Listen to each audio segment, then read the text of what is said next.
Oke. Assalamualaikum warahmatullahi wabarakatuh. Selamat pagi mahasiswa dimanapun Ananda berada. Pada pagi hari ini ada sebuah tema menarik yang akan disampaikan oleh Profesor Dr. Haji Saifullah SAMA. Beliau adalah Guru Besar UIN Imam Bonjol Padang. Pada kali ini, tema yang akan beliau sampaikan pada mata kuliah kita adalah Islam di Sri Lanka. Pada Profesor Dr. Saifullah, kami punya waktu sekitar 30 menit ke depan. Mohon memberikan ilmu, mencerahkan kami semua terkait bagaimana Islam di Sri Lanka. Silakan, Prof. Bismillahirrahmanirrahim. Assalamualaikum warahmatullahi wabarakatuh. Waalaikumsalam. Kajian kita pagi ini merupakan serial dari mata kuliah Islam di Asia Tenggara. Beberapa waktu yang lalu kita sudah memulai Islam di Maldives, Islam di Bhutan, Islam di Nepal, dan bahkan Islam di India melalui 2 kali serial mata kuliah, yakni mengenal budaya India dalam 2 kali mata kuliah. Pagi ini kita akan lanjut untuk berbicara tentang Sri Lanka. Sri Lanka merupakan wilayah yang terletak di sebelah selatan India, sebuah pulau ya yang terletak di ujung paling selatan India. Sri Lanka adalah sebuah republik sosialis, terkenal dengan nama Republik Sosialis Demokratik Sri Lanka, sebuah negara pulau di sebelah utara Samudra Hindia, berbatasan dengan Selat Sri Lanka di utara, Lautan Hindia di barat, Teluk Anambar di timur, dan dengan Maladewa di barat daya. Negara ini tidak luas, saudara. Tidak lebih dari 65 km persegi dengan 9 provinsi. Ya. Negara ini pernah dijajah oleh Portugal mulai dari tahun 1505 sampai 1658. Ya. Lebih sedikit dari 150 tahun. Ya. Dijajah oleh Portugal, lalu kemudian dijajah oleh Belanda, dan kemudian semenjak 1796 dijajah oleh Inggris selama lebih kurang juga 150 tahun, sampai akhirnya negara ini merdeka pada tahun 1948. Sri Lanka merdeka 1948, ya, 3 tahun setelah Indonesia.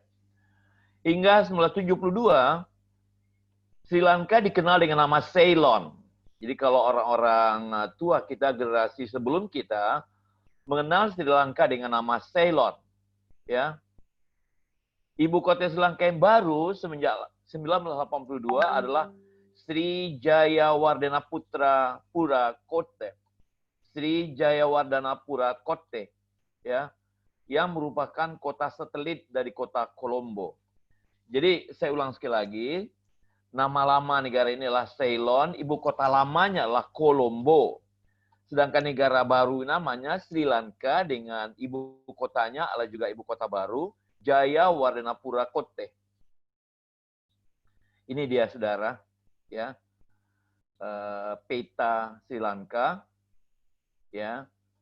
Ini etnik yang mendiami Sri Lanka, ya. Yang terbanyak tentu saja wilayah tengah ini dan daerah-daerah pinggiran, ya. Oke.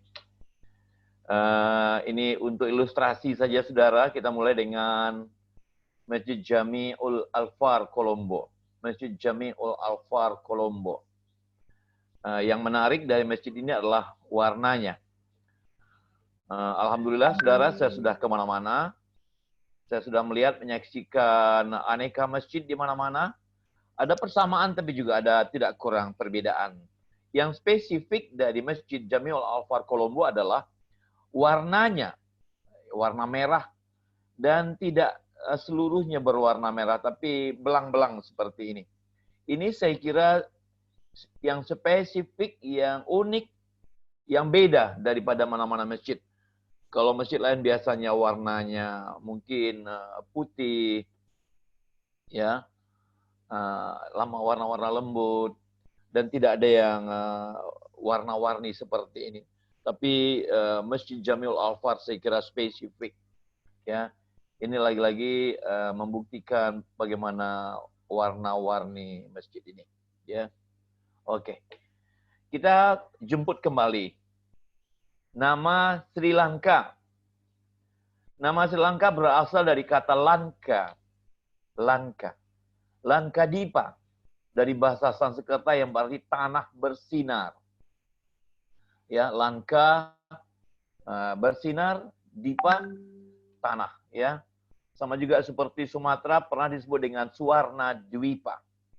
Jawa disebut dengan Jawa Dwipa. Sedangkan Sri Lanka disebut dengan Lanka Dipa. Ya, Dipa itu tanah. Ada Suwarna Dwipa, ada Jawa Dwipa, ada Lanka Dwipa dari bahasa Sanskerta yang berarti tanah bersinar. Ya, nama-nama lain atau sebutan lain bagi Sri Lanka antara lain Simondo, Taproben dari bahasa Sanskerta, Tamaraparni, ada Serendip dari bahasa Sanskerta Sinhala Dwipa, ada Selan ya pada zaman kuno. Dari nama Selan inilah yang kemudian penjajah Inggris menyebutnya dengan Ceylon, ya, yang kadang-kadang masih digunakan sampai hari ini. Jadi ini beberapa nama atau asal-usul nama Sri Lanka. Bermula dari kata Sanskerta Lanka berarti sinar, Lanka Dipa tanah bersinar, ya. Tapi sebelumnya ada juga disebut dengan beberapa nama selain misalnya Selan. Dari kata Selan lalu bergerak menjadi Ceylon. Oke. Ini nama-nama presiden Sri Lanka, Saudara. Ya. Ada William Gopalawa, Janius Richard Jayawardene, Rene Singhe, Premadasa, Dingiri Banda, Chandrika, ya. Beberapa nama yang pernah memerintah Sri Lanka. Ini lambangnya, Saudara. Ya. Lambang dan juga bendera Sri Lanka. Ada singanya, ya. Ada lambang berwarna hijau dan orange, ya. Apa maknanya? Makna bendera itu ya menggambarkan tentang toleransi beragama. Toleransi beragama tergambar dalam bendera Sri Lanka. Lambang harimau emas dan 4 daun emas mengelilingnya adalah lambang agama Buddha sebagai agama mayoritas. Sedangkan garis warna orange dan hijau lambang Hindu dan Islam sebagai agama terbesar kedua dan ketiga. Mari kita lihat lagi, Saudara. Ini melambangkan Islam, ini melambangkan Hindu, ini melambangkan Buddha. Karena agama Buddha merupakan agama yang terbesar di Sri Lanka. Ya. Oke. Mari kita mulai dari bagaimana masuk dan perkembangan Islam di Sri Lanka. Islam masuk ke Sri Lanka sekitar abad ke-8 Masehi. Dakwah dilakukan oleh perdagangan, kemudian dilakukan dengan perkawinan. Jadi agak mirip dengan Indonesia, ya. Tidak menggunakan tentara, tidak menggunakan kekerasan, tapi perdagangan, ya. Jadi lagi-lagi mirip dengan masuknya Islam di Indonesia. Keturunan pendatang inilah yang menjadi Muslim pertama di Sri Lanka. Yang kemudian itu disebut dengan Islam Moor, ya. Sebutan Moor dipopulerkan oleh Portugis yang bertetangga dengan Maroko atau Moor di ujung selatan Eropa atau ujung utara Afrika. Ya, jadi sudah dapat dipastikan bahwa Islam datang ke Sri Lanka dibawa oleh keturunan Arab yang oleh orang Portugis dan Spanyol disebut dengan Moor. Moor itu berasal dari kata-kata Maroko, Moor, Maroko. Ya. Nanti kalau kita misalnya menyaksikan sejarah selatan Filipina, itu juga terkenal dengan kata-kata Moro. Itu juga berasal dari kata Moor atau Maroko ini. Ya. Sebutan bagi orang Islam, bagi Spanyol dan Portugis biasanya adalah Moor. Ya. Dimanapun orang-orang Portugis dan Spanyol memerintah atau menjajah, biasanya mereka menyebut, ya. Dan ini biasanya ada sedikit perendahan, ya, perendahan, sebutan merendahkan, moro, mor. Itu yang mereka pakai untuk Muslim di selatan Filipina, dan itu juga yang mereka pakai pada kelompok Islam di Sri Lanka. Kehadiran orang-orang Arab di pelabuhan Sri Lanka setidaknya dibuktikan oleh 3 prasasti yang ditemukan di Colombo, di Trincomalee, dan Pulau Pulian Dibu. Ya, ada 3 prasasti di 3 tempat, Colombo, Trincomalee, dan Pulau Pulian Dibu. Prasasti ini membuktikan bahwa orang-orang Arab atau oleh orang yang Moro yang disebut oleh orang Portugis itu sudah datang pada ya setidak-tidaknya sekitar abad ke-8 Masehi. Mulai 1505 Portugis menjajah Sri Lanka. Muslim Moro ditindas dan dipaksa berhijrah ke pegunungan tengah dan kawasan pantai timur pulau itu. Kenapa Portugis begitu marah kepada orang Islam? Tidak dapat dilepaskan dari kedendam mereka karena umat Islam pernah juga menjajah Spanyol dan Portugis. Abad ke-18 dan 19, beberapa Muslim yang bekerja paksa di Jawa dan Melayu dibawa masuk oleh Belanda dan Inggris. Jadi sehingga Islam di Sri Lanka menjadi sudah multi etnik. Dibawa pertama kali oleh orang Arab yang disebut orang Mor, lalu kemudian juga datang dari Jawa dan Melayu. Dari Jawa dibawa oleh Belanda, dari Melayu dibawa oleh Inggris. Dan nanti akan ada lagi beberapa etnik lain yang datang dari daratan India. Keseluruhan mereka itulah yang nanti menjadi kelompok awal Islam di Sri Lanka. Ya, ini lagi-lagi Masjid Kolpetia dan Dewa Tagaha Sri Lanka. Ya. Masjid Kolpetia dan Dewa Tagaha Sri Lanka. Ya, saya kira cukup cantik. Ini lebih modern, Kolpetia lebih modern. Sedangkan Masjid Dewa Tagaha saya kira ada memiliki sedikit unsur-unsur Hindu atau gaya India. Perkembangan Islam Sri Lanka berikutnya. Pada abad ke-18, Muslim Melayu dari Indonesia, dari Jawa, dan Melayu dari Kepulauan Tanah Semenanjung Malaya, Melayu, masuk ke Sri Lanka dibawa oleh penguasa Belanda. Ya. Muslim Melayu masuk ke Sri Lanka merupakan tentara resimen Melayu bentukan Belanda untuk ditempatkan di Sri Lanka, dan juga para tahanan politik dari Indonesia yang dibuang ke sana. Ya. Ini pada abad ke-18. Jadi ada resimen Melayu yang dibuat oleh Belanda, dibawa ke sana untuk membantu pemerintahan Belanda. Ya. Pada awal abad ke-20 banyak Muslim India. Ini sudah campuran ya. Jadi kalau sebelumnya ada orang Arab, ada orang Melayu, ada orang Jawa. Kemudian pada abad ke-20 banyak Muslim dari India, dari Tamil Nadu dan Kerala, dan juga Pakistan juga datang ke Sri Lanka. Lalu sebagian mereka memperkenalkan ajaran Syiah, mazhab Hanafi kepada Muslim Sri Lanka. Jadi kalau sebelumnya banyak Sunni, karena mereka datang dari Arab dan dari Melayu, kemudian karena datang dari India, maka terjadi multi mazhab. Masuk juga mazhab Syiah dan Hanafi. Sampai saat ini, Muslim Sri Lanka tetap berpegang pada ajaran Sunni, yang dipadukan dengan tradisi lokal dan hasil asimilasi dengan Arab, India, Jawa, dan Melayu. Saudara, untuk berikutnya, periode berikutnya, pemerintah membentuk Departemen Urusan Agama dan Budaya Muslim pada 1980-an untuk memperkuat loyalitas dan kontribusi Muslim pada program pemerintah. Jadi motif, saudara, motif kenapa pemerintah membentuk Departemen Urusan Agama, saya kira secara jujur, secara akademik harus diakui bahwa pemerintah berkepentingan dengan Muslim Sri Lanka. Untuk apa mereka diatur? Agar mereka memiliki loyalitas pada pemerintah. Agar mereka tidak merupakan kelompok komunitas yang eksklusif, yang berada di luar kontrol pemerintah. Jadi bagi pemerintah, maksudnya membentuk Departemen Urusan Agama dan Budaya Muslim ya adalah untuk mendapatkan dukungan umat Islam. Dan saya kira juga tidak dapat dibantah agar pemerintah dapat memberikan kontrol terhadap masyarakat Muslim. Tapi saya kira masyarakat Muslim juga memanfaatkan apa yang dibentuk oleh pemerintah, apapun motifnya.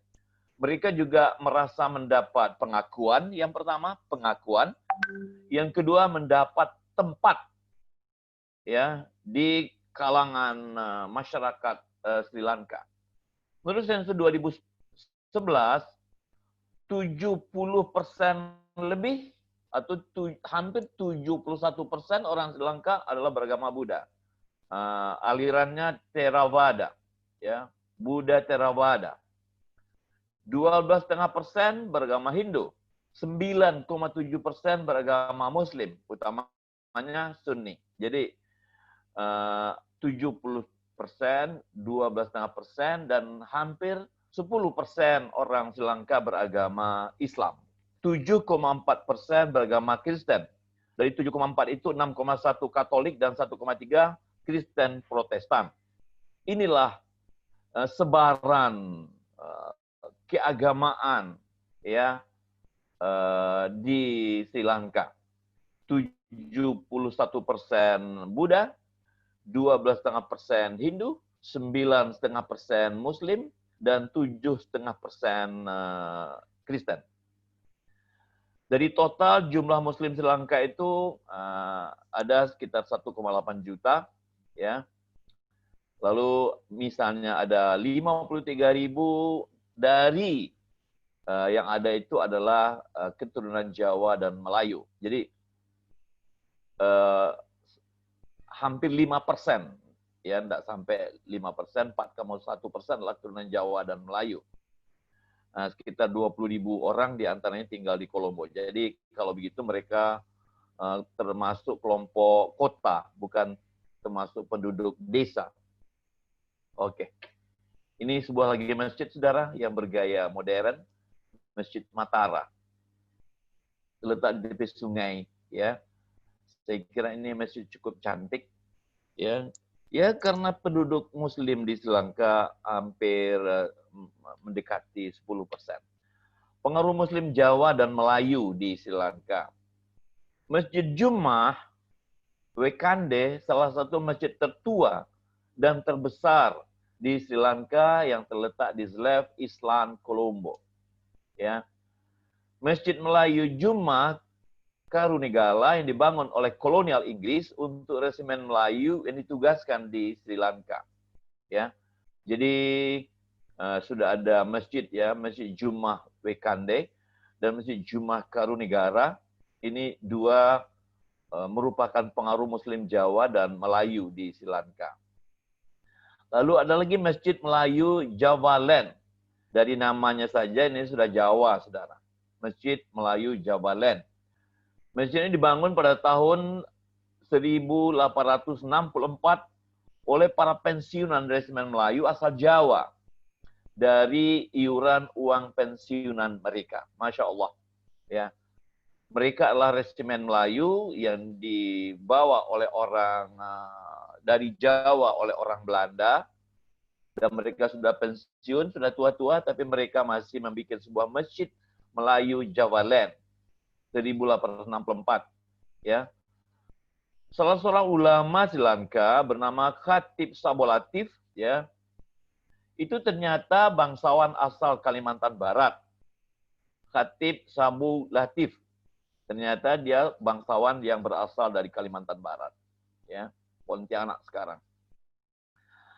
Amangkurat III, tentu saja ini dari Jawa Tengah, saudara, Mataram, ya, dibuang ke Sri Lanka tahun 1723.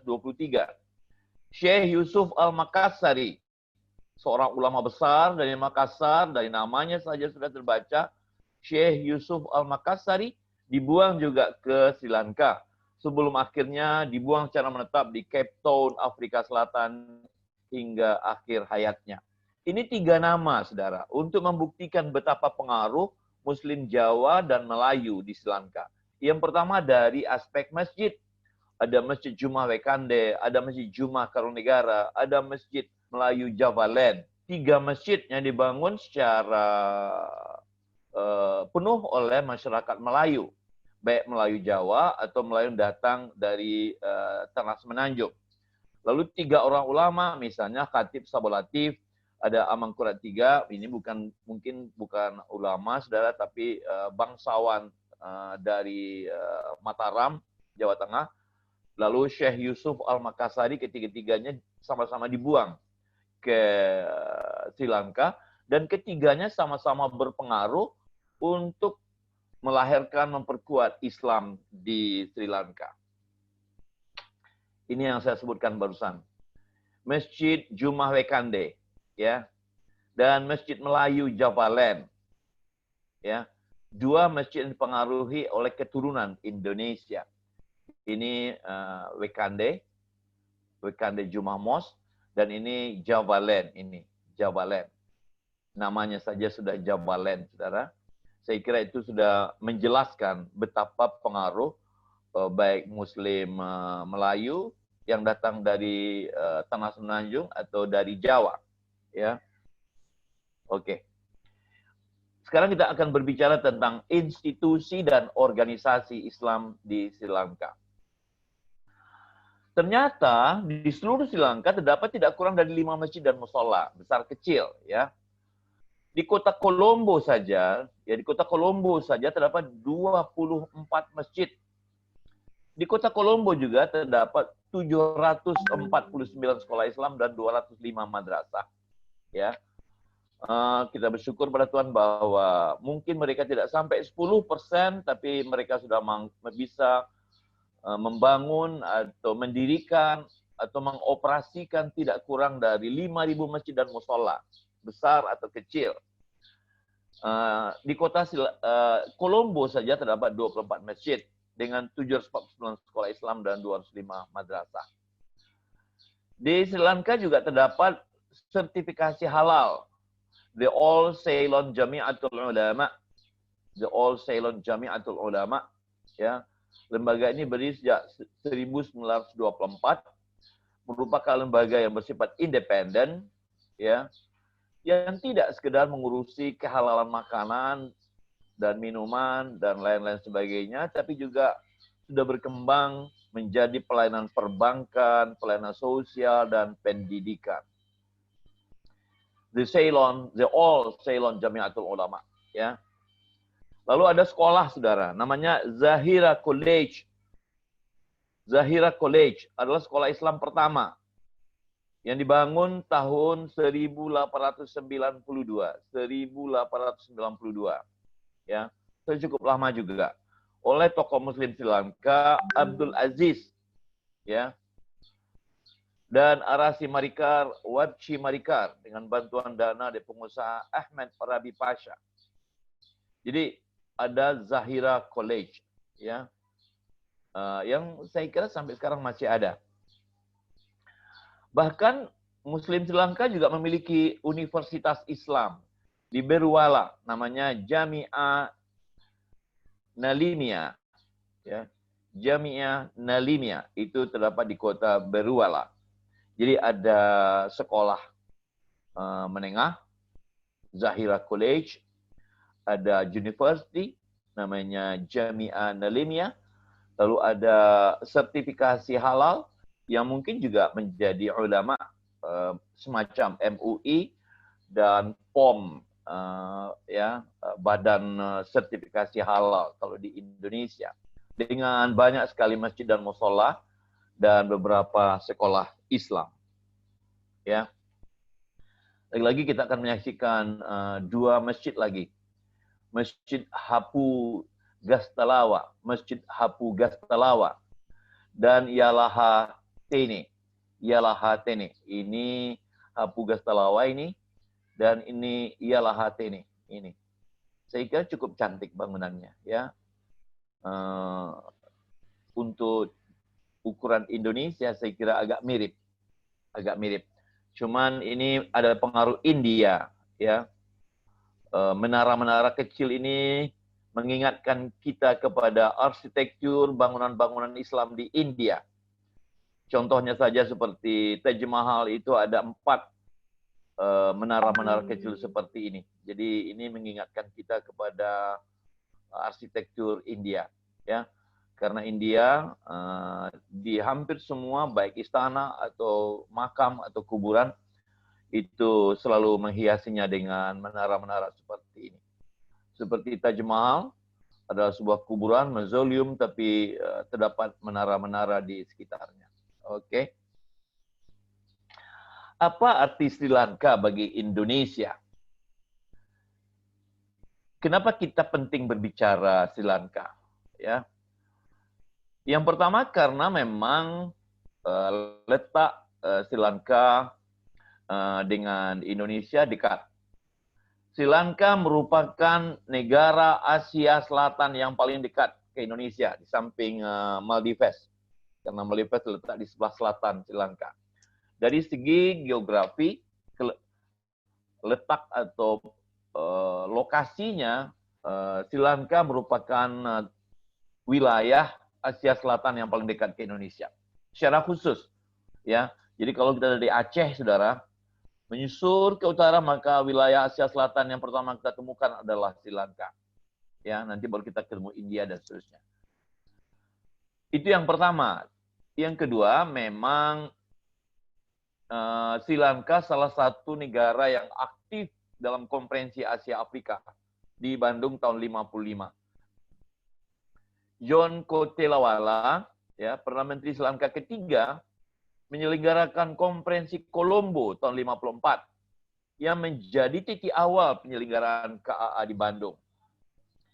Jadi untuk menyambut, mempersiapkan ya Konferensi Asia Afrika di Bandung tahun 55, tahun 54 berarti 1 tahun sebelumnya diselenggarakan Konferensi Kolombo.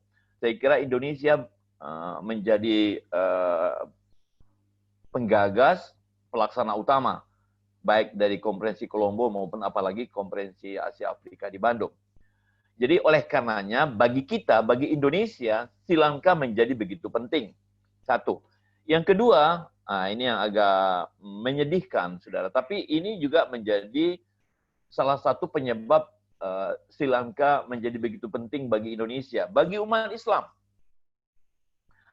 Sri Lanka pernah menjadi buah bibir tanah air ketika terjadi 2 kali kecelakaan penerbangan pengangkut calon jemaah haji Indonesia. Yang pertama tahun 74, yang kedua tahun 78, yang menewaskan ratusan penumpangnya. Ya, tahun 74 dan 78. Mungkin bagus saya sampaikan dalam forum ini bahwa pada masa itu semua penerbangan pengangkut jemaah haji dari Indonesia biasanya singgah dulu di Sri Lanka. Ini tempat transit pertama sebelum kita lanjut ke Tanah Suci. Jadi ketika kita mendarat atau mencoba mendarat di sekitar Kolombo atau Sri Lanka pada tahun 74 dan 78 terjadi kecelakaan. Jadi bagi kita nama Sri Lanka itu begitu penting, begitu terngiang, walaupun dalam artian yang menyedihkan, ya. Tapi bagaimanapun bagi Indonesia nama Sri Lanka itu merupakan nama yang tidak bisa dipisahkan dari umat Islam Indonesia. Ini lagi-lagi satu masjid lagi, saudara. Masjid Jama' Al-Khairat Sri Lanka. Ya, Masjid Jama' Al-Khairat. Bagus ya, bertingkat. Setidak-tidaknya yang efektif digunakan ini 2 tingkat. Yang di atas saya kira hanya tempat untuk mungkin pertemuan-pertemuan dan sebagainya. Ini satu lagi masjid, saudara.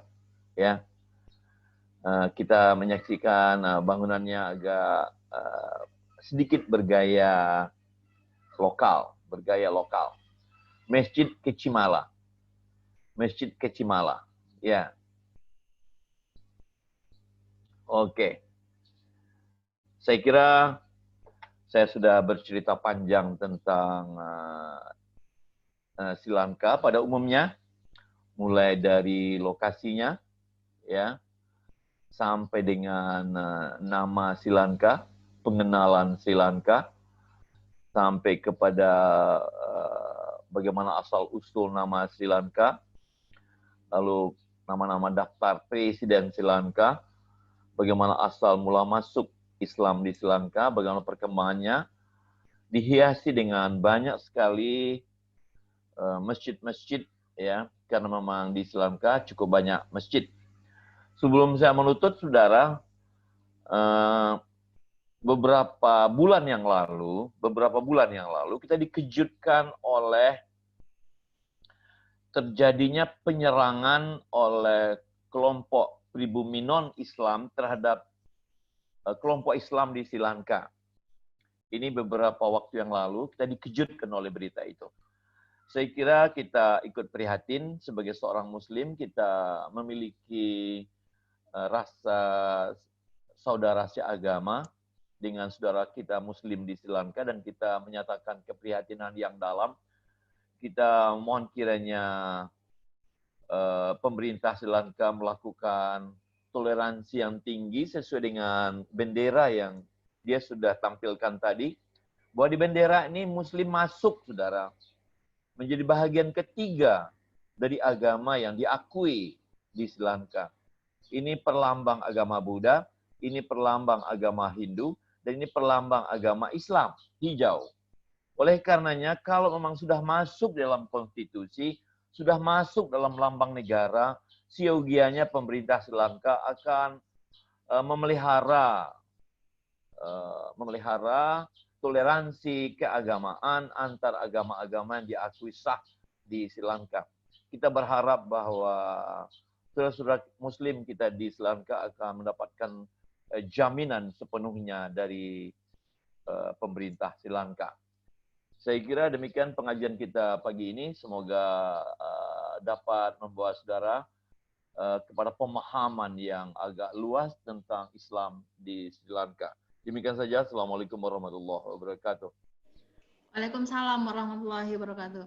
Terima kasih banyak, Prof. Apa yang Prof sampaikan itu membuka wawasan, ya, menambah pengetahuan, terutama bagi kita, ya, masyarakat yang mungkin belum pernah mengunjungi Sri Lanka atau sedikit sekali membuka website atau Google, ya, terkait dengan negara Sri Lanka. Ternyata dalam forum ini kami dapat membuat sebuah kesimpulan bahwa sebagai sebuah negara, ya, ini adalah contoh negara di mana ada nilai-nilai multikulturalisme di situ, terutama bagaimana harmonisasi antar umat beragama yang ada di Sri Lanka. Sebagaimana Prof sampaikan, meskipun di sana ada mayoritas agama Buddha yang mencapai angka 70%, ya, kemudian Hindu 12%, lalu diikuti oleh Islam 10%, namun yang mengejutkan bagi kami adalah di sana ada 5.000 masjid yang sangat cantik sekali arsitekturnya. Ya, jadi agak berbeda, ya, antara negara-negara yang lain, ya, di mana di situ agamanya minoritas, tapi tidak sebanyak itu mereka membangun rumah ibadah. Tapi justru meskipun hanya 10% jumlah umat Islam yang ada di Sri Lanka, mereka mampu membangun tempat-tempat rumah ibadah, ya, mampu juga membangun madrasah, mampu juga membangun sebuah universitas atau pesantren, lalu punya juga lembaga sertifikat halal. Itu menjadikan bahwa ada jaminan dari pemerintah Sri Lanka terhadap proses kehidupan beragama dari umat Islam. Nah, ini yang menjadi sebuah berita baik, ya, bagi kita semua, meskipun tadi Prof mengatakan ada beberapa konflik yang dialami oleh Islam minoritas di sana. Baik, Prof. Kami kira kita sudah sama-sama mendapatkan pengetahuan, ya, mengenai Islam di Sri Lanka. Mudah-mudahan, ya, toleransi yang ditunjukkan oleh umat beragama yang ada di Sri Lanka ini menjadi sebuah model, ya, bagaimana kita menjalani kehidupan beragama yang multi agama di berbagai wilayah dunia lainnya. Kami selaku host mengucapkan terima kasih atas presentasi yang Prof sampaikan pada pagi hari ini. Terima kasih. Wabillahi taufiq wal hidayah. Assalamualaikum warahmatullahi wabarakatuh. Waalaikumsalam warahmatullahi wabarakatuh. Selamat belajar.